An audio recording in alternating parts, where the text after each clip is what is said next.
Let's go. Hey, everybody. Yo. I guess we're live. Okay. What's up, Udi? What's up, Tyler? How's it going? Man, Jim Yao, very good. Jim Yao. Did you feed your cats, guys, this morning? Yeah. You know, I have a real life cat. That's awesome. Okay. A legacy I didn't cat. know that. A legacy cat is what I meant. A classic cat. Cat classic. Classic. Okay, well, guys, I'm super excited to be here with you. Obviously, my name is Jan, and I'm here with the Wizards. It's not John? It's John, J.A., Jan, January. You can pick, I'm indifferent. It's all good. But no, I'm excited to be here with you guys, with the Wizards, Tyler and Udi. And, I think we have a little bit less than an hour today. And we want to talk about all things OpCat, all things CatVM, and, just the development in the ecosystem, because there's obviously a lot of talk when it comes to OpCat. Udi, we met last week in person. We're in Vegas. We're talking with some of the miners. And obviously, this is a topic that everybody cares about somehow. Maybe a little bit less on that side, maybe a little bit more here. But, people talk about it a lot in the Bitcoin circles. And so, I want to actually start with that, guys. So can you give us some sort of summary of what's happening in the Bitcoin ecosystem, not just ordinals, because obviously ordinals can be a little bit biased, towards these cool things, but overall in the Bitcoin ecosystem and the community, what is currently the stage of the conversation when it comes to OpCat? Like, how close are we? Are people optimistic? Are people pessimistic? What's the current stage? Yeah, so, maybe I should give a quick intro to what OpCat is first. Let's go. So it's this ancient opcode in Bitcoin. An opcode is like a scripting function that used to be part of the original release of Bitcoin in 2009, so 15 years ago. And Satoshi disabled it a year later. We actually don't know why. He disabled a bunch of these opcodes at once, and he never told anyone why he did that. Maybe it was high, maybe it was hacked. Who knows? but he did it, and ever since he did, more and more developers, over the entire span of the last 15 years, more and more developers were kind of wishing that he didn't and that we could bring it back, because it turns out, while it's a very, very simple, basic thing that sounds boring, all it does is it smooshes two stack elements together, which is nerd speak for saying that you just put two things together, and it sounds super basic, but it turns out that with a lot of Bitcoin's existing cryptographic capabilities, it can actually do way, way, way more. And pretty much like anything anyone would want, you can bridge Bitcoins and other L1 assets to other chains. You can build L2s. You can improve Lightning. You can do so much with it. And it definitely was not what Satoshi intended. He didn't know. Yeah. But now we know that it's super powerful. So, we, as the Taproot Wizards, we've been, for the last, 6 months, been kind of campaigning about how we think that, it would be great for Bitcoin to have it back, but it was not our idea. There's a ton of people who wanted it and wanted it for a very long time. So if we're thinking about what it looks like, in the greater Bitcoin ecosystem, yeah, people are just super excited about getting it back. That is sure, not everyone is excited about the ordinals part of it, the angle of it, right? Not everyone is excited about the JPEGs and the cats on the chain, but people love OpCat so much that it doesn't actually matter. It turns out it's great for people who are working on Lightning. It's great for miners. You can expect it to both increase their revenue and open up new kind of avenues for them to explore. So it's great for them. A lot of the kind of old guard of protocol developers really love it because they wanted it for so long. It's just something that kind of everyone wants. And with every day that goes by, you see more and more people being like, oh, I wasn't really thinking about OpCat before, but now that I learned more about it, I actually see that it's not only is it not bad, it's actually pretty good. So Yeah, I would say it's overwhelmingly positive. You know, is the Taproot Wizards were experienced with causing drama and everyone being like everyone on the maxi side kind of not being happy with the stuff we do. But this is an exception, right? Like people just like OpCat. Amazing. Tyler, do you have anything to add? I mean, from my perspective, I fully agree with you, Udi. I mean, I am not obviously as deep in the Bitcoin core community. I'm not talking with these developers on daily basis, but I speak with builders quite a bit. And I was actually surprised. Like I had a couple conversations with people building in Lightning, and they're like, without me even mentioning anything, they're like, yeah, we're excited for the new opcodes that are going to come to Bitcoin because we're going to be able to do Lightning in a non-custodial way much more easily, you know? And I was like so surprised. I was like, I didn't even like probe that conversation, and it just popped up in our talk about just in general, like what's happening and you know what's with Lightning in Bitcoin, etc. So, you know, I definitely get the same vibes. What about you, Tyler? You know, what are you seeing kind of like, you know, on the ground and the vibes?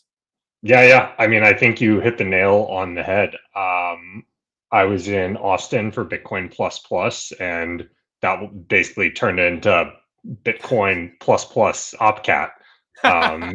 You know, Reindell gave a fantastic talk on his perfect vault. Polstra talked about, you know, what you can do with Lamport signatures and Merkle trees.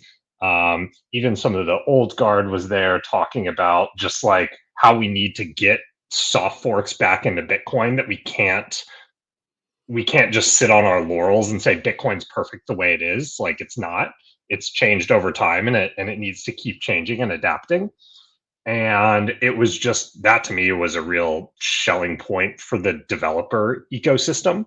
And since coming out of that, it's like you said, every developer I've talked to who's been in Bitcoin for a while understands the power of what OpCat is going to let you do, and is really excited about the potential of having it back in the protocol. Yeah. No, that's incredible. Like, I mean, I even saw you posted actually, I think Rendell was doing this podcast, right? And I guess was it somebody from Blockstream on that podcast that was basically saying like, yeah, let's like please let's activate cat, or like you listener, please like activate cat now. Like was that actually like last week or something like that? Yeah, that would be Yeah. Andrew Polstra. He's I believe he's the research lead at Blockstream. Has been for many years. He's he's really one of the kind of that based generation of Bitcoin developers and researchers. He's been around for a long time, and he's still at it. And yeah, he's actually been, you know, I wouldn't say that we changed his mind in any way. He's been pro OpCat probably since before we even started. And I think probably he feels, and I think a lot of people feel, thanks to this campaign of the Quantum Cats community, that it is now more okay to say, yeah, I think OpCat is great, and I think it needs to happen fast. Before that, I think people were kind of like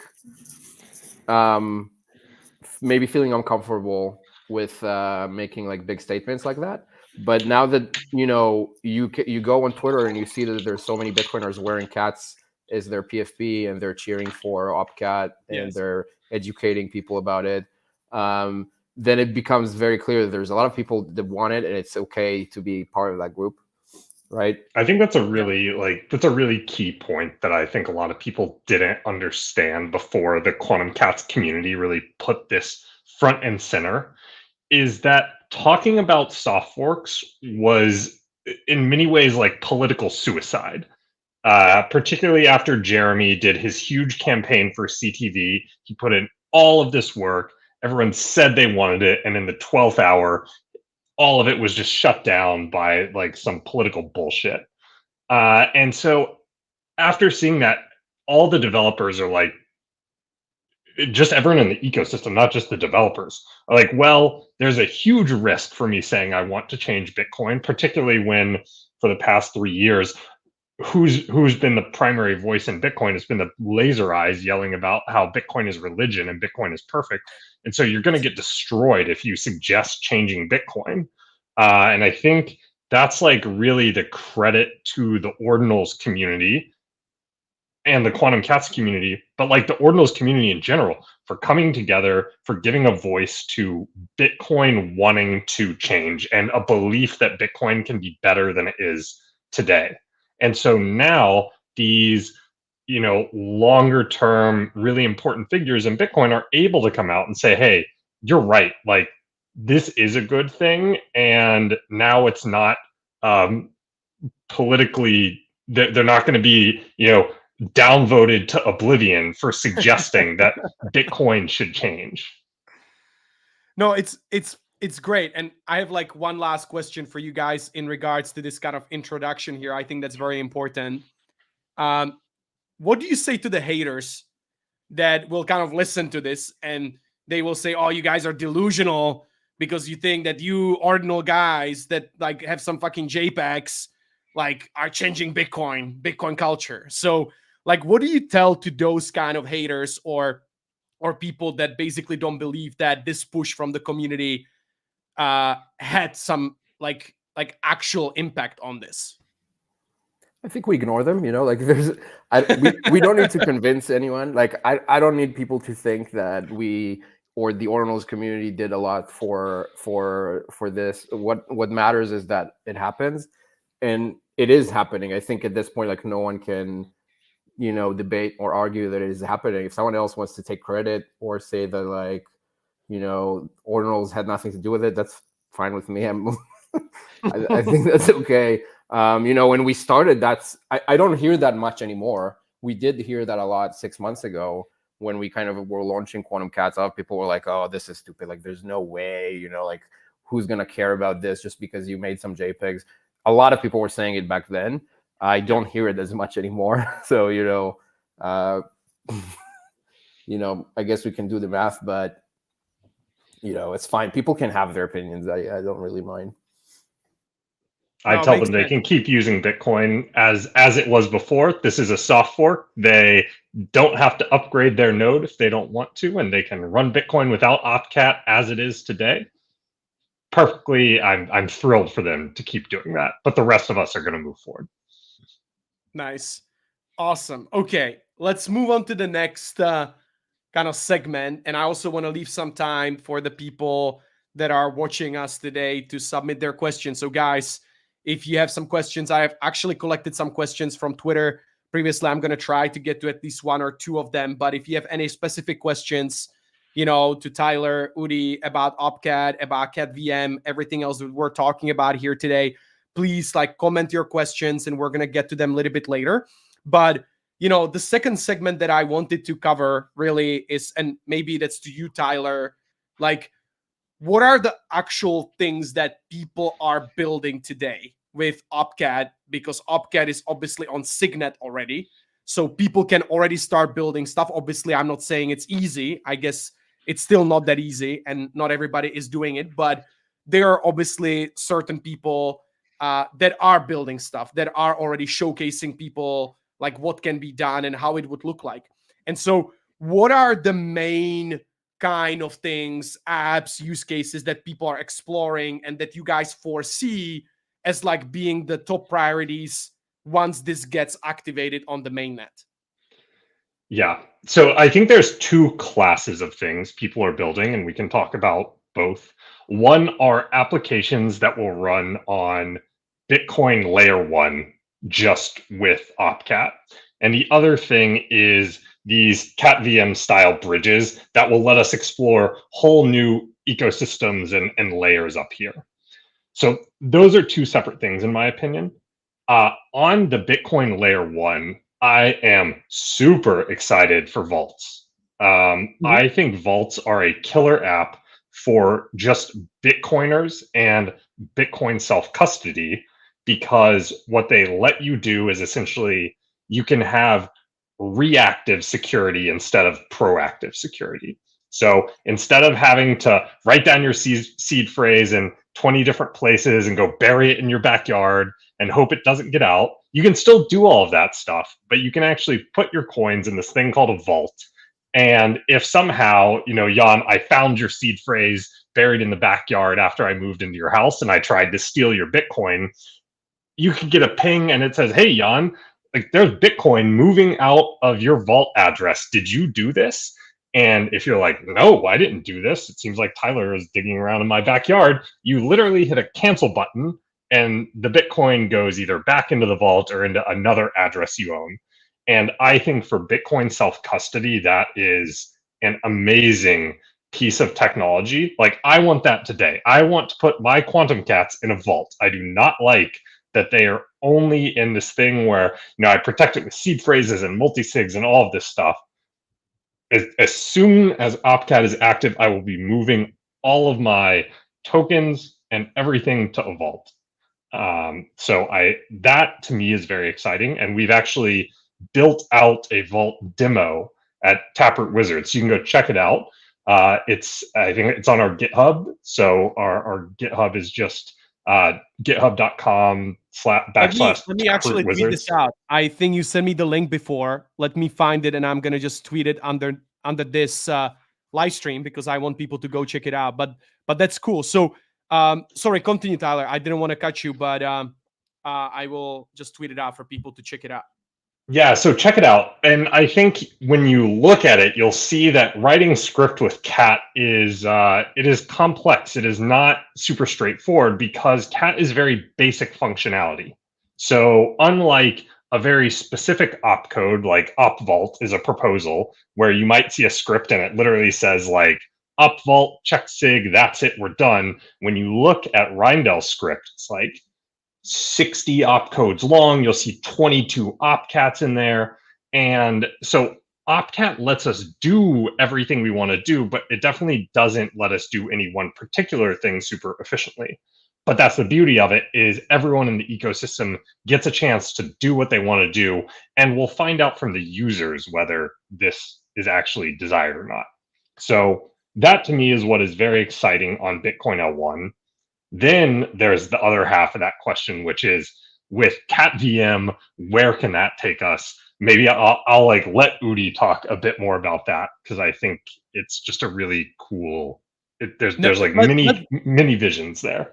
Let's do that. Definitely. Let's talk about CatVM a little bit, but I just want to double click on some of these use cases because my kind of like, observation, I've been listening to a bunch of these podcasts and, some of them are obviously with like hardcore Bitcoiners, not just like ordinals enjoyers, but hardcore Bitcoiners that even maybe think like, yeah, ordinals are stupid, but I don't care because like these guys are paying fees. So that's actually the, right way to look at it. And I feel like the overall theme that I'm getting from these people is that they basically say that opcad or this kind of opcode in general is just going to make really Bitcoin a better money, right? Like we're really trying to like make Bitcoin into a money that is being used every day, but it's still so clunky, and like the management of it, and like Waltz is one example, right? Just the self-custody and stuff like that. But also like the fact that people mention like, hey, we're going to be able to make Lightning better. We're going to be able to do it in a non-custodial way, actually the way it should be. And so it feels like that maybe the Bitcoin hardcore community, they're more excited about the fact like, okay, we're going to improve the use case of Bitcoin, which is let's make it the best money in the world, right? And then obviously we have the other people that are looking at the L2s and, more programmability and like other use cases, bridges, etc. But I feel like, the core Bitcoin community sees it like more about the money. Is that correct? Is that something that you see, Tyler, as well? Or like, can we kind of categorize it like that? I definitely think it makes it better money. So in a more abstract sense, we talked about these vaults. Vaults are a form of covenants, which if you've been around for a while, you've heard us say covenants over and over again. Covenants are just the ability to restrict the future flows of Bitcoin. Yeah. So today I cannot send you, Jan, Bitcoin and say, I'm sending you this Bitcoin, but you can only send it to me or Udi. You can't send it anywhere else. I am incapable of doing that. With opcat, all of a sudden I can do this. And when we talk about money and like what you want to do with money, a lot of times it's like, I want to send it places, but I want there to be certain restrictions on it. And so now all of a sudden you're given this new tool in the Bitcoin toolbox to really explore your creativity as to how you want Bitcoin to be better money. And so that's why you hear the Lightning people are excited about it because they can do it non-custodially. I'm excited about vaults because I want to put the ordinals I'm never going to sell in a vault. Udi might be excited about it for some other reason, but that ability to create covenants with OpCat is one of the huge unlocks, and it is the huge unlock for most things you'll see built on Bitcoin layer 1. Nice. Cool, Udi. there's like in most designs of like protocols on Bitcoin today, they're either kind of very centralized as custodial, or they rely on this trick of pre-signed transactions. A pre-signed transaction is usually, it's used very heavily in Lightning.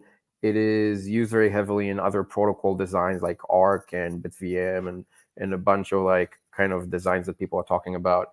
And they're trying to simulate something like a covenant or something like a smart contract by sort of predicting what are the things that could happen to a transaction and pre-creating all of them and signing all of them ahead of time, and then trying to come up with some game to only reveal them at the right time. And it's super like meticulous and like difficult. And honestly, you can't get as far as you want. You can try to simulate some of the things.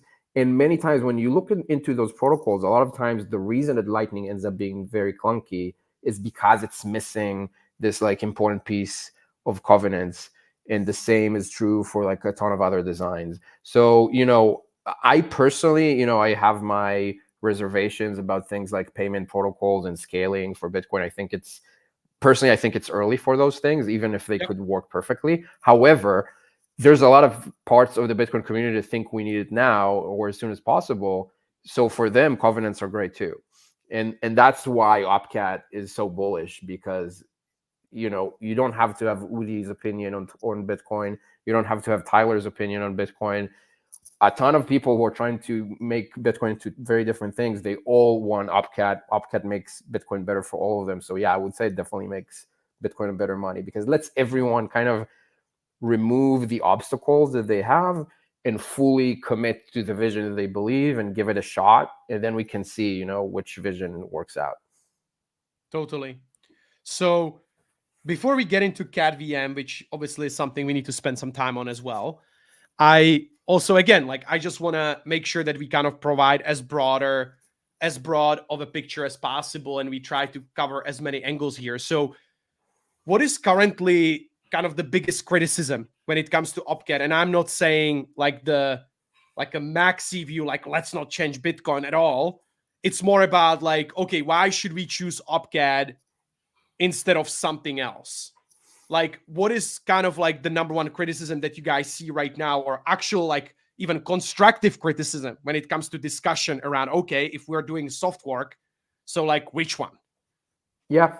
So, the main type of criticism that I'm seeing is of that we should never change Bitcoin anyway type. Okay. And that is, I have to clarify this. It's a small group, it's a small group. Most of them are characterized by being broke. It doesn't really matter what they think. But that exists.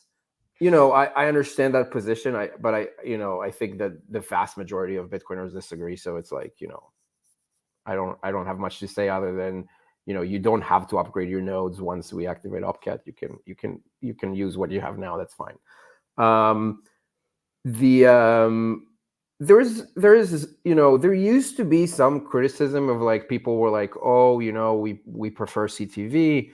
Actually, I'm not seeing that much of it anymore. I think that a lot of people who were very adamant about CTV in the past, I, by the way, love CTV too. If I could have whatever I wanted, maybe I would have preferred to have CTV first, but I don't always get what I want. I think OpCat is much easier because it just fits what everyone needs. And I think even the CTV proponents, the vast majority of them seem to kind of accept that and they're fine with it. There's like, I think there's this overwhelming atmosphere now, where people are just like, yeah, OpCat is not only fine, it's good, and it might not be the perfect thing that I always wanted, but like, yeah, I prefer having OpCat than nothing. So that's fantastic.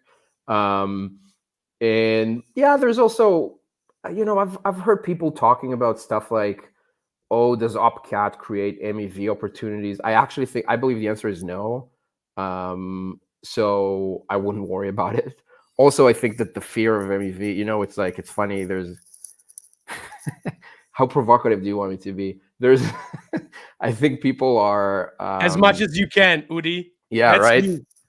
I think there's MEV experts in the world. There's people who battled with MEV, and they're very experienced with it, and they understand the positive sides and negative sides of it, and also how to walk around it. I think most of the people in the Bitcoin community who are pretending to be concerned about MEV are not in that group. They do not seem to understand MEV very well.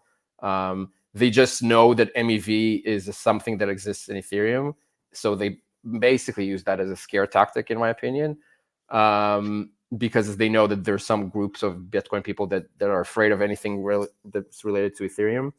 So I guess my point is twofold. One, it doesn't seem like the people who are talking about it understand what they're talking about.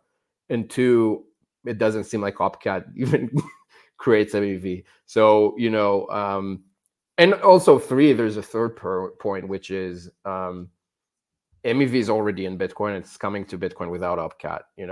It's growing without OpCat. People have been talking about programmable runes or proto runes in the last week or two. That is going to create like ridiculous amounts of MEV if it becomes successful, and it does not require OpCat or anything.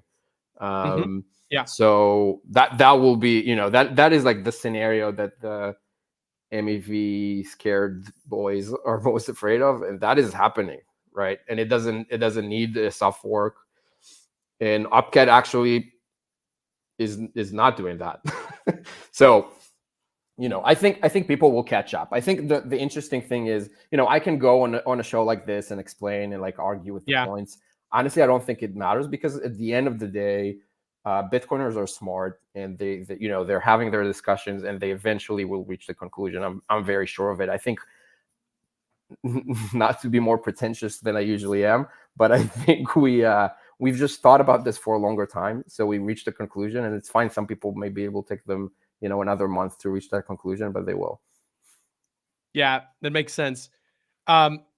Okay, just a follow-up question on this. So would you guys say that like OpCat is like the number one thing that people talk about in Bitcoin community right now? Or are they busy with like 3 other proposals at the same time? As far as software proposals are concerned, that is by far the top one, I think, by a large margin. People sometimes talk about Michael Dale tweeting about Bitcoin, right? There's definitely other topics that people talk about, but as far as soft forks are concerned, yeah, OpCat is the leader by a very wide margin. Nice. Cool. Okay, well, that brings us, and by the way, guys, prepare your questions. I already see some questions in the comments. Maybe in like 10 minutes or so, we can get to those questions. But okay, let's go to CatVM. So obviously you guys have been, talking about CatVM for a while. Obviously I've been working on it for, I guess, a little bit longer than you started talking about it publicly. So can you obviously just like maybe give us like a simple explanation what CatVM is, what it stands for, and then maybe again what it will enable in terms of like, bridges and L2s and all of these different things, and how you kind of envision that to support the Bitcoin builders and Bitcoin innovation, really. Yeah, I think the easiest way to think about it, Tyler explained before how, you could build a bunch of cool OpCat things right now today on Signet, for example. But it is very involved. The scripts that you'll need to build are like very, very complicated. It's doable. Reindale did it with the vaults, and we know of a bunch of other teams that are building a bunch of stuff. But it is definitely not the most developer friendly thing ever. CatVM, you can think of it like a framework for developers to build applications on top of Bitcoin that leverage OpCat. And behind the scenes, there's a lot of magic that makes it happen. We can talk about like the sequencers, and we can talk about how the how you enable people to permissionlessly move Bitcoin and other L1 assets in and out of contracts, in and out of other chains, a lot of stuff like that. The point, though, of CatVM is that you don't have to think about it, not as a developer, not as a user. It just works as you would expect it to. And that's kind of what CatVM is. It abstracts away all the kind of big problems that you would have if you just try to write with OpCat directly. And it's a set of like what we believe are going to be the best practices to build apps like that, right? So that developers don't have to like reinvent the wheel every time. That is what it is. And we strongly believe that people will be able to basically build whatever they want with it. Basically whatever you wanted to, whatever you could always build on other chains and you always wanted to have on Bitcoin, with CatVM, you will be able to do it. Jan, you guys are obviously very in tune with what it takes to build applications on Bitcoin today. Yeah. Xverse is tightly integrated with, the top marketplaces and lending websites. And for that, like Xverse needs to like understand what is going on in the transactions, and the people who are building those systems have to really, a marketplace in Bitcoin works, or rather it's built in a very different way than how you would build one on Ethereum. What they end up doing is very similar, but the way that you code it up and develop it and test it is very, very different. The way you design the system is very different. CatVM makes it much more friendly to developers and much more, closer to what they're used to, either from other chains or from, other systems that are not, crypto at all. So that's what it is. It just makes it much more approachable to developers and users. Yeah, that makes sense. Tyler, do you have anything to add to just like CatVM in general? Or, I can obviously ask more questions. Like I have so many, but if you have anything to add.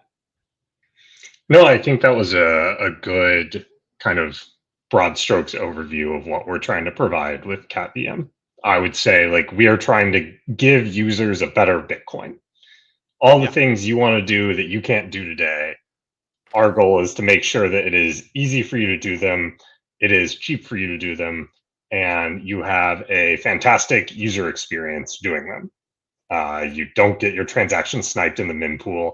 You don't have to split your runes into random prime numbers in order to sell them. Just like there's a lot of things we can do that will make what we have today better. And I think it will also enable some new things that we just don't know. Like that's something I'm really excited about, is just to say, developers, like you've always wanted to build on Bitcoin, but quite honestly, the experience is terrible. As you see, if you go look at Reindel's Perfect Vault, like no one wants to understand that. It's hard. Here, let us give you an easy way to go about and exploring Bitcoin, like literally the world's best asset, the world's hardest money. Here you go. We are unlocking the financial future on top of Bitcoin. Yeah, no, this is great, actually. So the way I think about it, really, right, in my kind of own world, and I'm not a technical person, but basically, as you said, Udi, it's a framework to onboard more developers to Bitcoin. And so in this regard, obviously, it's going to enable a lot more applications, and it's going to be easier to build them. What do people need to prepare for? Let's say I am a developer that is considering building on Bitcoin, and right now I'm like, no, fuck it. I'm not going to do it because it's too complicated. I don't know how to wrap my head around it. Also, it's pretty limiting in terms of what I can do. So many marketplaces already exist, etc. I'm not going to get into it. And maybe I have some dream app that I would like to do, but I'm waiting for OpCat. So what do I do now to kind of get ready to be to have that first mover advantage once this thing is live? Like I can start building overnight. So do I need to like learn a different language? Do I need to get familiar with just like how Bitcoin works right now? or like what do I need to do as a developer to kind of, get ready? Yeah, so we're gonna have a lot more to share with people, probably sooner than they think, about what is the way to start preparing for that even before OpCat is live. Nice. Because the hope is that like people will be able to just go as soon as things are, and we do have it on Signet now, so we can start testing. So we will have more. We don't want to we don't want to share stuff with people before we're sure that kind of that is what we're going to settle on, because we don't want to get people building things that will end up incompatible. But that will be Makes sense. that will definitely be soon, and definitely before OpCat is live, so people will have time to prepare for that. In general, though, I don't think, if someone wants to build on Bitcoin, I wouldn't recommend that they don't. I wouldn't say oh, it's too limiting, don't. I would say definitely get into it. Definitely start learning about Bitcoin script and UTXOs, and even CatVM is going to abstract away a lot of things, but it's definitely going to be helpful if you understand Bitcoin. So I would say definitely jump into it now. Nice. Tyler, anything else to add from your end? Yeah, I'm excited for when we have something concrete to say. For now, I completely agree with Udi. If you feel attracted by Bitcoin culture, if you see this movement happening and you're a developer and you're saying, I want to be a part of it, I don't know where to start, go by Programming Bitcoin, go by Mastering Bitcoin, read them. They're fantastic. They'll get you writing script.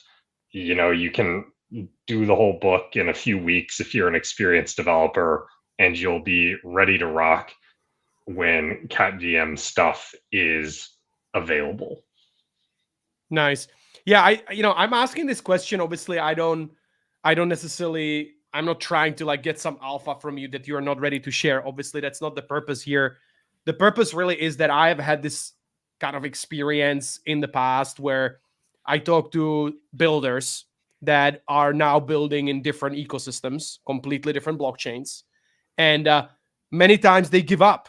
Many times they're like, yeah, we're exploring, we would like to learn, but they give up because, hey, we don't understand Bitcoin. We have never built in Bitcoin. And so if we're even supposed to try to maybe even build some apps that are going to compete with the existing Bitcoin apps, oh shit, we don't think we can make it.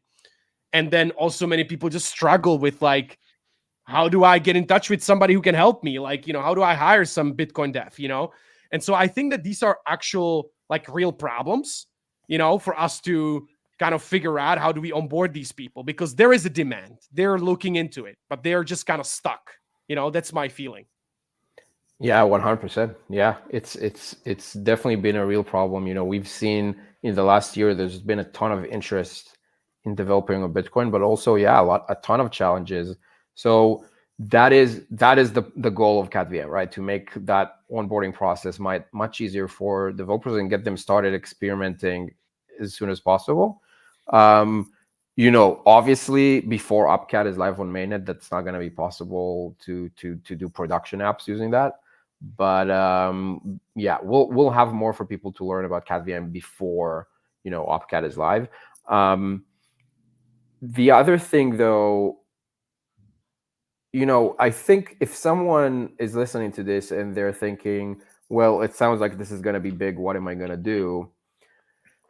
I think that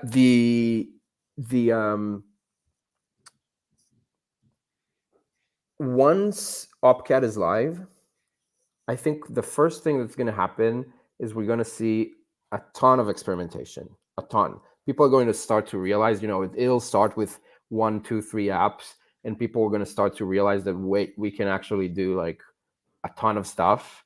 And you're just going to see a lot of crazy ideas, a lot of things that used to require a team of 5, 10 developers is now something that, 1 or 2 people can do as a weekend project and just see what happens, Nice. And you'll start seeing a lot of those. So there's going to be, this quick explosion, similar to what we've seen, once ordinals started catching up, and similar to what we've seen when people realize that runes are coming, imminently, there's going to be like this big boom of everyone racing to do this stuff. So I think the way to stay ahead of the game is to, again, you don't wait until everyone figures it out. You learn about Bitcoin and Bitcoin script now. You start like understanding the concepts of UTXOs now because they are different. And yeah, soon you delve into the CatVM documentation. I think that is like the way to stay on top of it. And again, CatVM does make it easier for people to kind of abstract away a lot of the difficulties, but I would definitely still recommend to understand the basics of how Bitcoin works and functions. That is going to be important. Yeah, 100%. I think Tyler, go ahead. I was going to say the one thing I'd add on top of that is beyond just learning the technical aspects of it. I think the most successful teams, I suspect, will have ingrained themselves in Bitcoin culture and ordinals culture. And if I'm sitting here a year from now and I have two options of things to put my Bitcoin in, and they're doing whatchamacallits on CatVM, am I going to choose the one who's like, I've seen grinding to learn Bitcoin and like trying and like putting in the work? Or am I going to choose the team that was like, hey, there's a new layer 2, I'm going to go like spin something up and like run my marketing machine?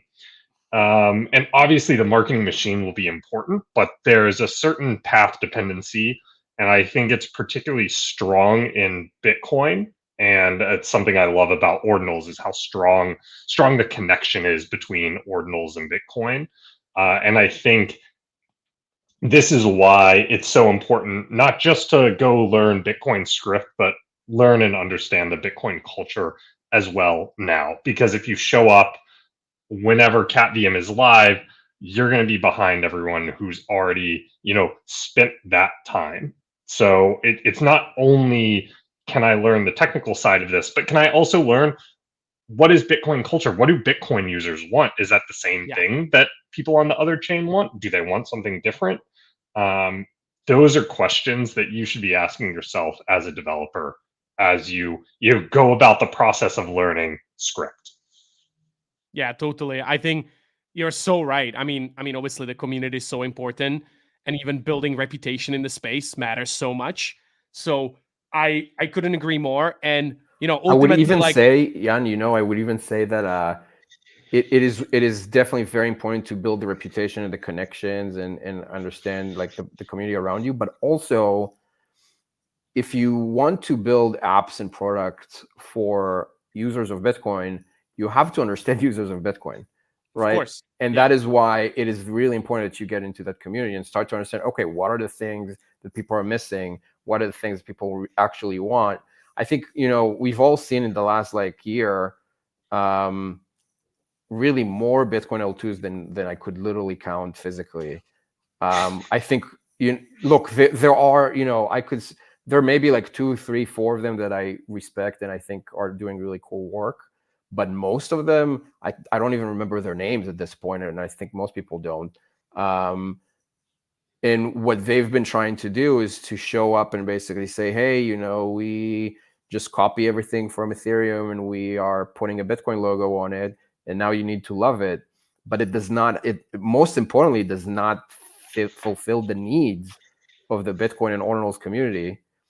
You have to understand what people need and want. What do we already have and don't need new versions of, and what do we need? So that is, like, in my opinion, the main reason why you want to be like very, very immersed in that ecosystem, so that that you're building, something that people actually want. Yeah, totally. I mean, call for developers. If there is anybody in the audience, if you guys are looking to build on Bitcoin, definitely start ASAP. I mean, Opcat is already on Signet. Xverse supports Signet. You can start building today, and you should not wait. And you can always reach out to us, me specifically. I'm sure that Tyler, Udi, they're always, of course, in their DMs as well, and can also guide you in the right direction if you're building something cool or want to build something cool on Bitcoin. So, definitely don't wait and get into it if that's something that you potentially want to do at some point in the future.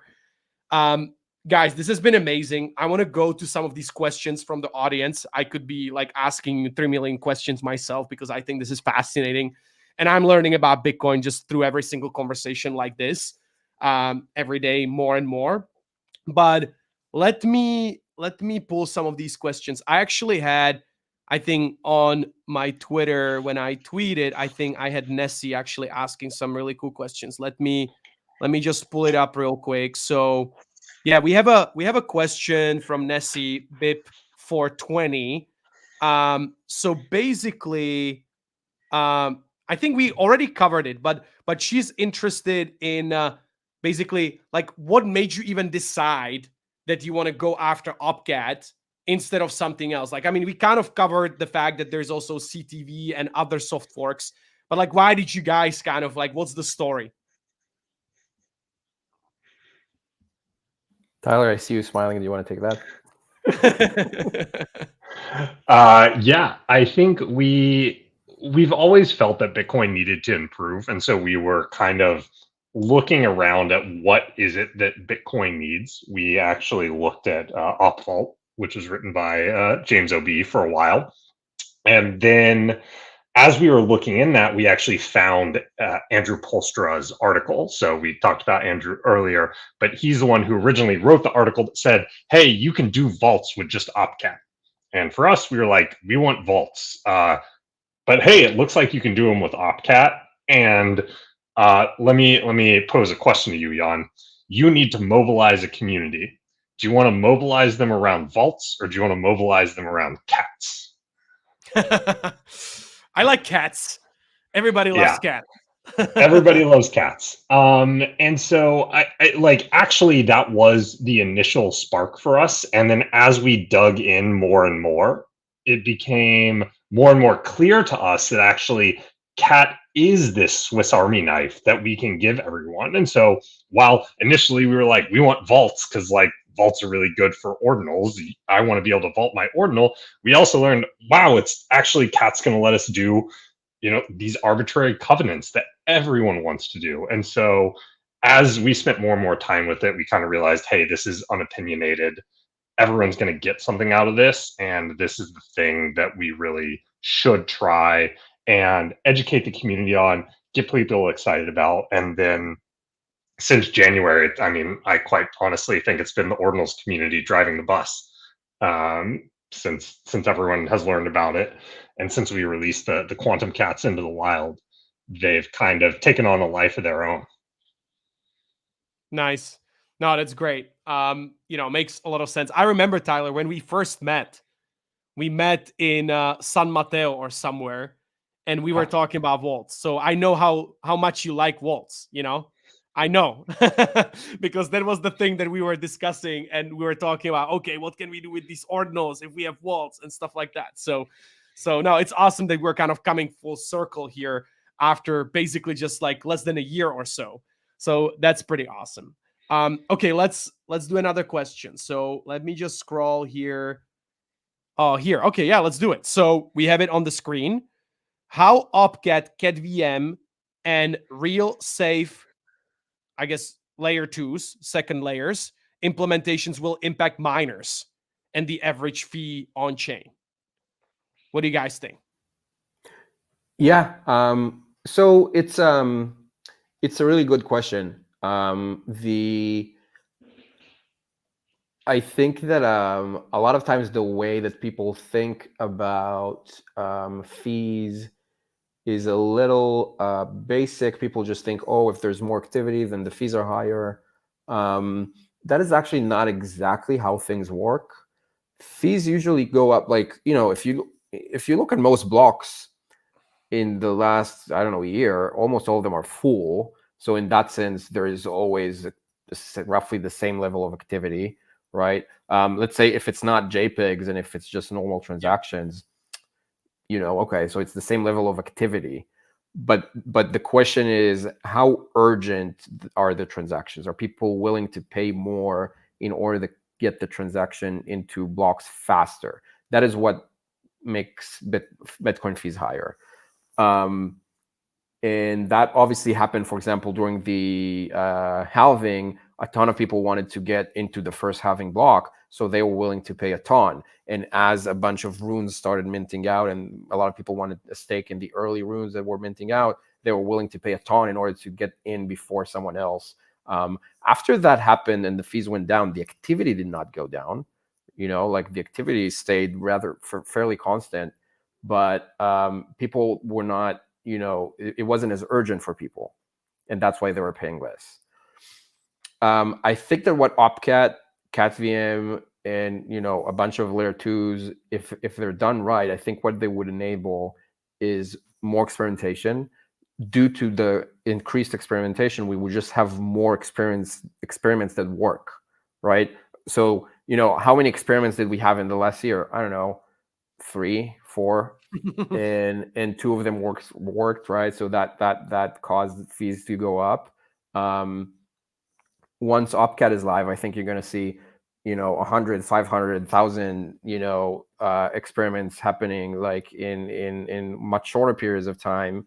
And not, most of them are going to be duds, but some of them are going to do really well. And whenever someone finds one of those use cases, I think you're going to see fees going up. So there's never going to be I don't think there's ever going to be a sustainable, like 2,000 sats per VByte always, all the time with Bitcoin. Yeah. That is very unlikely, I think. But if you keep doing those experiments and keep finding new things for people to try, and that creates more and more excitement, then it just gives a lot more opportunities for those environments to arise, and in much shorter breaks between those. So for miners, miner revenue, I think would increase because there's just going to be more of those events, like runes, like early inscriptions and stuff like that. Instead of having 2 of those, you'll have like 500 of those a year. And so there's going to be a lot more peaks. So for miners, that's going to be great. For people who don't want fees to be high, I mean, I'm sorry for you, but the nice thing is that Cat will make the solutions that you like Lightning. They're going to make Lightning much more easy to use, so you'll be able to use, have cheap transactions there. CatVM, by the way, can enable like a bunch of payment by course too, if people want to try that. So there's a lot of ways for people to do those kind of activities with cheaper fees, but also because there's going to be so much more experimentation, I think the L1 is also going to experience a lot of like those peaks. Great summary. Thank you so much for that, Udi. Okay, let's get to another question. Let me see if somebody's going to highlight something, or if I should. Okay, I see it. Okay, cool. Odds of OpCat approval and estimate timeline for OpCat going live. So I know you guys have been vocal about this year. Let's get it done this year. So are we still on time? Are we still kind of like, Udi, are we moving along properly? So let's start with the odds of OpCat being approved at all. I would say it's 100%. I don't know, maybe like 99.9 because maybe, like the sun it implodes and like whatever. But generally speaking, I don't see how it doesn't get approved at this point. And then the timeline question, I really believe that end of the year is I don't even feel like end of the year is that aggressive. I think I would not be like completely shocked. Like you heard Andrew Polstra, he's like, hey, let's do it tomorrow. And I think the thing that people don't fully think about, people always compare to the past, right? So people are like, oh, look how long it took for Signet, and look how long it took for Taproot. And so Cat has to take as much. First of all, Cat is 15 years old, so like it's been around for a long time. But even if you think that like it didn't go through some of the stages that it needs to go through, there's no reason for it to be as slow as in the past. The most important thing that changed is the way that people think about it. And that is, to have someone like Andrew Polstra go on a podcast publicly and say, hey, I think we should do it tomorrow. Like someone needs to just go and put out an activation client. We just need to do it. That for someone to say that was unthinkable 6 months ago. Unthinkable. Yeah. It was so frowned upon in Bitcoin to say something like that. So, you saw him say that. You're going to see more people say that. And all of a sudden, it's live. right? That's just how those things go. So as far as timeline is concerned, I think it'll happen faster than people expect. I think this year is very realistic. You know, I look, I don't think anyone is going to be in pain if it happens in January 2025 instead of December 2024. But I really think it will be in 2024. But when people ask for stuff like roadmap, I keep saying this every time. We can't give a roadmap. It's not possible because it's not going to happen like last time. I can tell you what happened last time, but it's not going to play out like last time. It already didn't, right? So like we need to discover the steps. And that's why I can't tell you, oh, next month this is going to happen. The month after that, that is going to happen. We don't know. But what we can know is that we can look at the last 6 months and look at the pace of how things progressed in the last 6 months. You know, we have a BIP number now, BIP 420. We have Opcat on Signet. We have, you know, one of the biggest rollups on Ethereum changing its entire strategy around from Ethereum to Opcat. Yeah, like, do you understand how unthinkable that is? Like, they're publicly saying like, okay, we're scrapping everything we've done for like the last 7 years, and now we're like a Bitcoin rollup company and we need Opcat. You've got Blockstream like openly saying that they support Opcat. Did anyone predict any of those things to happen in the last 6 months? I would say 0 people predicted any of this. And that is going to continue. A lot of unpredictable things are going to continue to happen until the end of this year. Yeah, it's incredible, man. I see the conviction in your eyes, even though I don't see your eyes. Though you can't see them, yeah. You know, even though I don't see your eyes, but I see review the on conviction, this video. I won't. I think they want to see your feet again, Udi. Yeah, I know. No, please, let's not do it here, okay? You know, maybe we have some children in the live stream, okay? Right. So, okay, let's get. I know you guys, you know, we're kind of on time, but I think there's actually a couple good questions here. So let's just go through it quicker. How can Opcat improve Bitcoin's interoperability with shitcoin blockchains?